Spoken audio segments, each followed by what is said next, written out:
Hello बच्चों, welcome to Dia Academy YouTube channel. Today we are going to see a new topic of physics, that is force, which is important for both 9th and 10th. Direct topic पे आते हैं force. बच्चों force क्या होती है? First of all हम देखते हैं. It is either a push और अ पुल.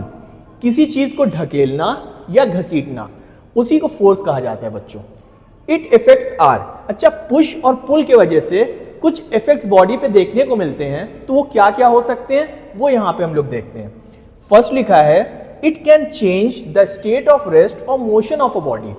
ये रुकी हुई बॉडी को चला सकती है फोर्स, या चलती हुई बॉडी को रोक सकती है. एक एग्जाम्पल के थ्रू समझते हैं. जैसे फुटबॉल यहां पे रखा हुआ है. अब हम जैसे ही इसको किक करते हैं तो बच्चों क्या होता है, मूव करना शुरू हो जाता है ना. तो मैंने क्या लगाया, फोर्स लगाया, उसकी वजह से बॉडी किस में आ गई, मोशन में. अब फॉर एग्जाम्पल फुटबॉल मेरे पास आ रहा है, तो हम पैर लगा के उसको रोक भी तो सकते हैं. तो हमने एक फोर्स लगा के उसे रोक दिया ना. तो ये फोर्स के इफेक्ट है. आई होप पहला पॉइंट क्लियर हुआ होगा. सेकेंड पॉइंट पे आते हैं.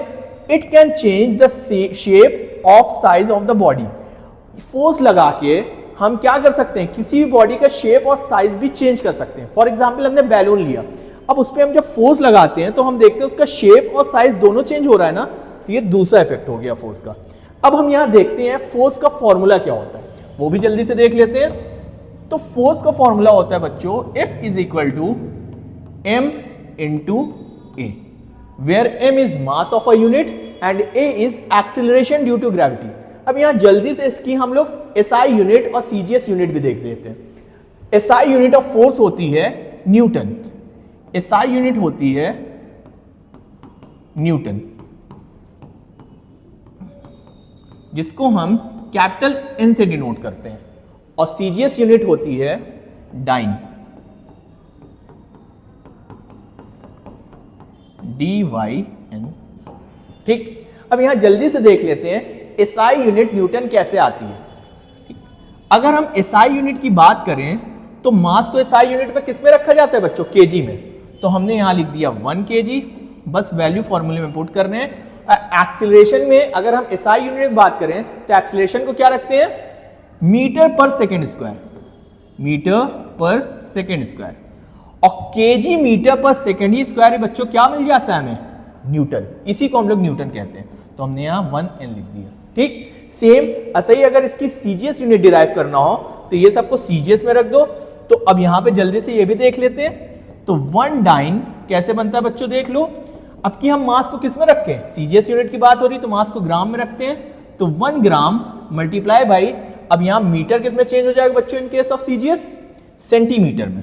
तो 1 सेंटीमीटर पर सेकेंड स्क्वायर, और ग्राम सेंटीमीटर पर सेकेंड स्क्वायर हमें क्या मिल जाता है, डाइन मिल जाता है.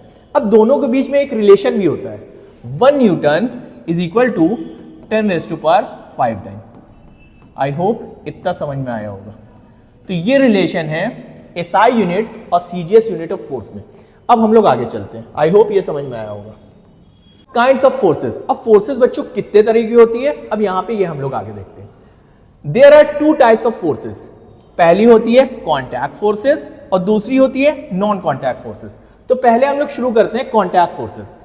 कॉन्टैक्ट फोर्सेस क्या होती है बच्चों, यहां डिफिनेशन लिखी है. The forces which are produced and experienced when a body comes in contact with another body. वो फोर्स जो कब एक्सपीरियंस हो, जब दो बॉडी आपस में कॉन्टैक्ट करें. तो उस तरह की बच्चों फोर्सेस को कहते हैं कॉन्टैक्ट फोर्स. नाम से ही समझ में आ रहा है कॉन्टैक्ट आ रहा है इसमें. अच्छा, अब कॉन्टैक्ट फोर्सेस में भी कुछ फोर्सेस हमें देखना है. जैसे इसके कुछ एग्जांपल्स होते हैं, frictional force, normal reaction force, tension force, force exerted by spring and force exerted on two bodies during collision. तो एक एक करके शॉर्ट में इन सबको जल्दी से समझ लेते हैं, फिर आगे चलते हैं. तो यहां हम लोग जल्दी से इसको समझ लेते हैं.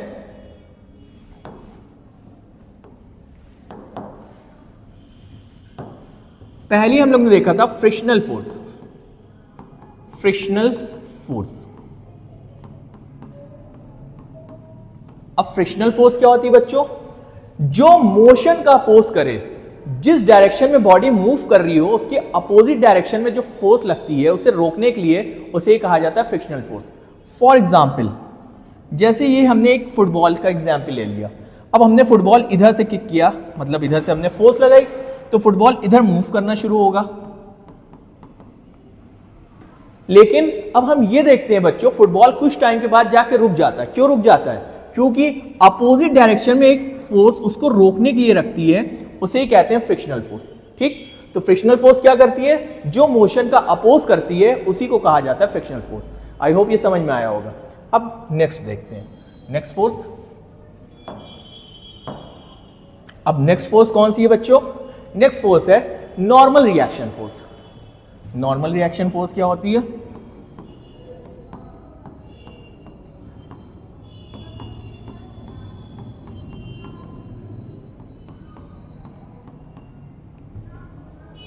Normal reaction force. Normal reaction force क्या होती है?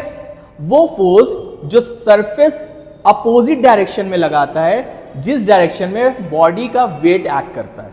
ठीक, फॉर एग्जाम्पल जैसे ये एक हमने टेबल बनाया और इसके ऊपर एक कोई ऑब्जेक्ट रख दिया। हम जानते हैं हमेशा किसी भी चीज का वेट किस डायरेक्शन में एक्ट करता है बच्चों? डाउनवर्ड्स।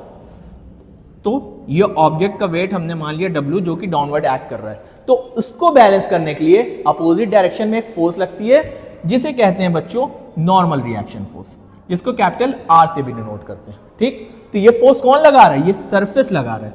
तो जो फोर्स सरफेस लगाता है वेट को बैलेंस करने के लिए अपोजिट डायरेक्शन में, उसे ही कहते हैं नॉर्मल रिएक्शन फोर्स। अब थर्ड फोर्स देखते हैं जल्दी से। नेक्स्ट आती है टेंशन फोर्स।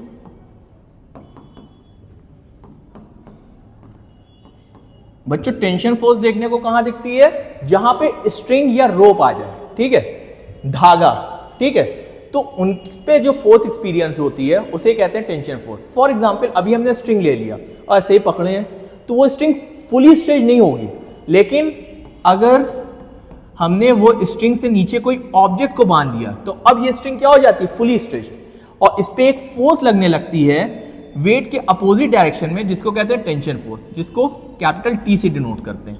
ठीक, तो जिस फोर्स की वजह से ये टोटली एक्सटेंड हो गई या स्ट्रेच्ड हो गई, उसे ही कहते हैं टेंशन फोर्स। अब नेक्स्ट देखते हैं। नेक्स्ट आती है force exerted by the spring.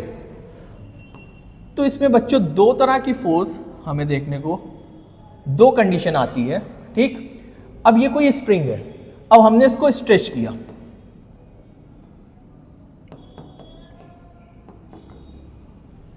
तो स्प्रिंग इधर इलोंगेट होगी, लेकिन जैसे ही स्प्रिंग को हम वापस छोड़ेंगे तो अपना शेप रिगेन कर लेती ना।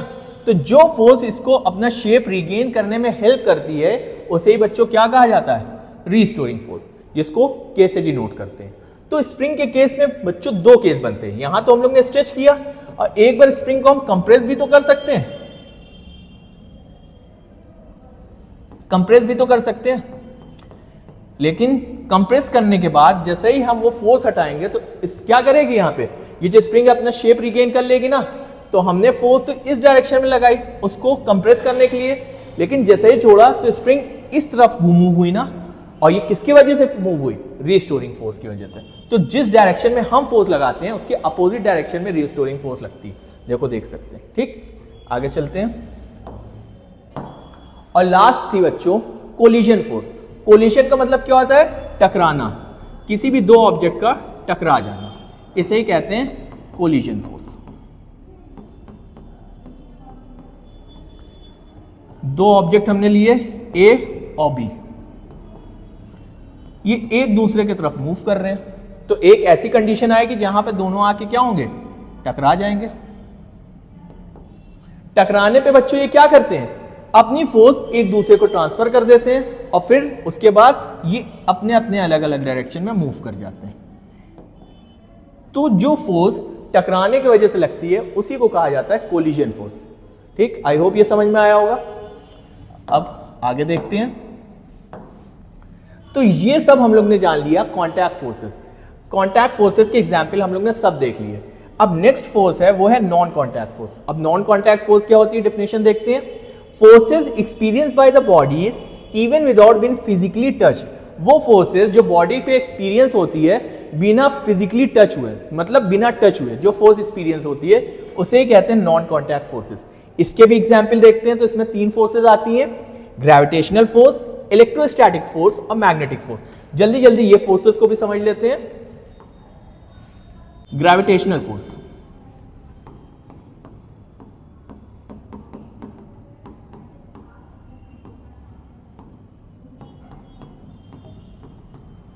अब बच्चों ग्रेविटेशनल फोर्स क्या होती है? अगर दो ऑब्जेक्ट में मास है तो उनके बीच में हमेशा एक अट्रैक्टिव नेचर की फोर्स एक्ट करती है, मतलब एक दूसरे की तरफ वो क्या होते हैं? अट्रैक्ट होते हैं। वही फोर्स जो एक दूसरे की तरफ वो अट्रैक्ट कराती है उनको, उसी को कहा जाता है ग्रेविटेशनल फोर्स। फॉर एग्जाम्पल, ये m मास की बॉडी है, अब ये n मास की बॉडी है, दोनों में मास है, तो ये एक दूसरे की तरफ अट्रैक्टिव फोर्स लगाएंगे, उसे ही कहा जाता है ग्रेविटेशनल फोर्स। फॉर एग्जाम्पल, अगर हमने m मास का कोई ऑब्जेक्ट ले लिया और इस बार दूसरी बॉडी को अर्थ कंसीडर कर लिया, ठीक, तो दोनों बॉडी में मास है, तो क्या होगा? ये दोनों एक दूसरे की तरफ फोर्स लगाएंगे, तो अगर इसमें से एक ऑब्जेक्ट अर्थ बन जाता है तो उस फोर्स को बच्चों कहते हैं force of gravity. I hope ये समझ में आया होगा। अब नेक्स्ट देखते हैं जल्दी से। नेक्स्ट फोर्स दी है इलेक्ट्रोस्टैटिक फोर्स। अब इलेक्ट्रोस्टैटिक फोर्स क्या होती है? वो फोर्स जो चार्जेस के बीच में एक्सपीरियंस होती हैं। चार्जेस दो ही तरह के होते हैं बच्चों, अब यहां देख लेते हैं। इलेक्ट्रोस्टैटिक फोर्स, इलेक्ट्रोस्टैटिक फोर्स कहां पे एक्ट करती है? जहां पे चार्जेस आ जाते हैं, और चार्जेस दो ही तरह के होते हैं, या तो पॉजिटिव होगा या तो निगेटिव होगा। तो जो फोर्स इन दोनों के बीच में एक्ट करती है उसे कहा जाता है इलेक्ट्रोस्टैटिक फोर्स। तो इसमें दो कंडीशन हो सकती है, ठीक। अब अगर हम दो सेम चार्जेस को पास में लाएंगे तो क्या करेंगे? ये रिपेल करेंगे, एक दूसरे से दूर भागेंगे जब हम इनको कांटेक्ट में ला रहे हैं, ठीक, पास ला रहे हैं। या दूसरी कंडीशन क्या हो सकती है? इस बार हमने एक पॉजिटिव चार्ज ले लिया, एक बार एक निगेटिव चार्ज ले लिया, तो इस बार ये दोनों क्या होंगे? अट्रैक्ट होंगे। तो यहां से क्या समझ में आया? Same charges repel each other and opposite charges attract each other. I hope ये समझ में आया होगा। अब लास्ट फोर्स जल्दी से देख लेते हैं, मैग्नेटिक फोर्स।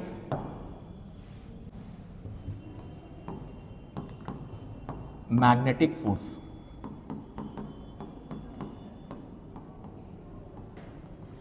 वो फोर्स जो मैग्नेट्स में एक्सपीरियंस होती है उन्हीं को कहा जाता है मैग्नेटिक फोर्स। अच्छा, इससे पहले जो बच्चों हम लोग ने पढ़ा इलेक्ट्रोस्टैटिक फोर्स, तो उसमें दो कंडीशन हम लोग ने देखा। एक बार चार्जेस रिपेल हो रहे थे जब सेम चार्जेस को ला रहे थे, और एक बार अट्रैक्ट हो रहे थे। तो इलेक्ट्रोस्टैटिक फोर्स रिपल्सिव और अट्रैक्टिव दोनों नेचर की हो सकती है। सेम ऐसे ही मैग्नेटिक फोर्स भी है, ये भी रिपल्सिव और अट्रैक्टिव दोनों नेचर की हो सकती है। और देखते हैं कैसे होता है। अब हम दो मैग्नेट को पास में लाए, हम जानते हैं मैग्नेट में पोल्स होते हैं, ठीक, ये नॉर्थ हो गया तो अपोजिट कौन सा होगा? साउथ। ऐसे ही दूसरे मैग्नेट को इसके पास लिया है, अब इसका नॉर्थ पोल इसके पास लाए, तो दोनों आपस में क्या करेंगे? रिपेल करेंगे, क्योंकि सेम पोल्स क्या करते हैं? रिपेल करते हैं, दूर भागते हैं, ठीक। तो इस केस में क्या होगा? रिपल्शन, क्योंकि यहां पे सेम पोल्स थे।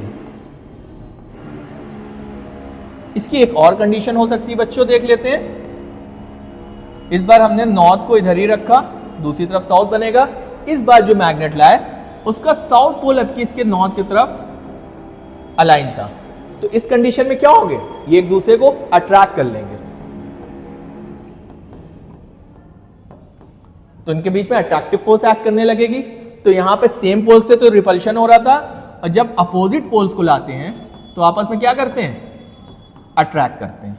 आई होप जितना आज हम लोग ने फोर्सेस पढ़ा सब चीज समझ में आया होगा, काइंड ऑफ फोर्सेस के बारे में समझ में आया होगा। Okay, thank you class.